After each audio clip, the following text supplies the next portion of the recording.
السلام عليكم، كنتمنىكم تكونوا بخير وعلى خير. نتوما كتشاهدوا معايا اليوم فيديو جديد، وصفه جديده. اليوم جبت لكم هذه الوصفه كتجي غزاله. اش غادي نسميها لكم؟ المهم فطيره حلوه عامره بلا كريم داموند. كتجي بنينه مقرمشه. المهم ما غنطولش عليكم وغندخلوا ديريكت في المكونات. كي كتشوفوا هنا من بعد ما طابت ليا فكتجي على هذا الشكل هذا. كتجي خطيره، غا البنات غير تبعوا المقادير والطريقه وغتنجح معكم ان شاء الله. المهم كيف كتشوفوا معايا ما فيهاش بزاف د المكونات. بالنسبه للعجين المورق راني درتو معكم في الفيديو السابق، رجعوا لي غادي تلقاوه بطريقه ناجحه ومقادير مضبوطه. هنا غنوجد معكم غير الكريم داموند اللي عندي هنا، عباره عن واحد كاس الا ربع ديال السكر على هذا الشكل. وعندي الفاني السائل، ممكن تستعملوا حتى الفاني الساشي.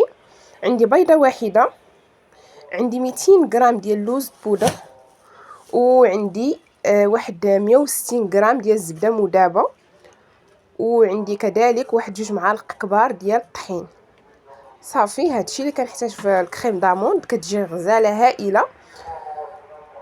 صافي كندير هكا، كنجيب واحد الطحانه اللي غنخلط فيها المكونات كاملين كي كتشوفوا على هذا الشكل.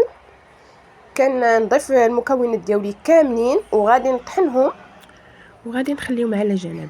هنا كندوز الباط فيتي كيف كتشوفوا معايا، انا راه فات لي محضراها. كنقسمها على جوج جهتين.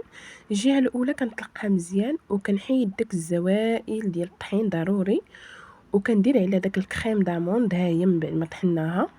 وكنجيب الطرف الثاني ديال الباط فيتي كنحطها مباشره وكنبدا نقاد على هذا الشكل. كنجيب واحد لو سيركل اللي كناخذ به العبار فين كتجيني غير الوسط فين انا حاطه الحشوه. صافي كي كتجي على هذا الشكل هذا، وهنا كندخلها واحد ربع ساعه المجمد.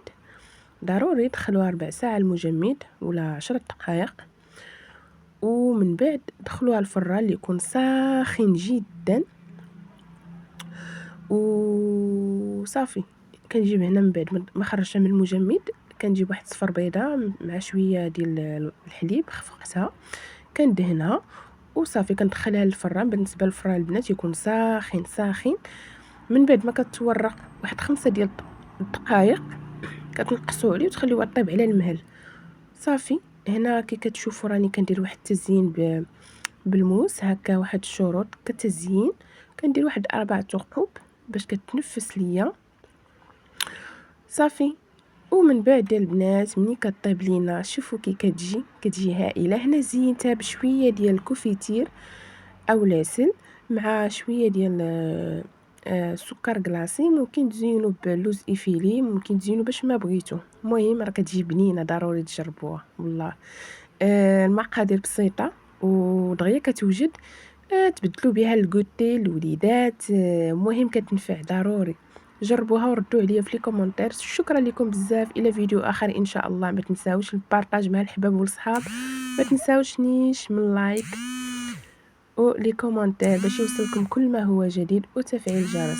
شكرا لكم بزاف، كنحماق عليكم وبسلامه عليكم.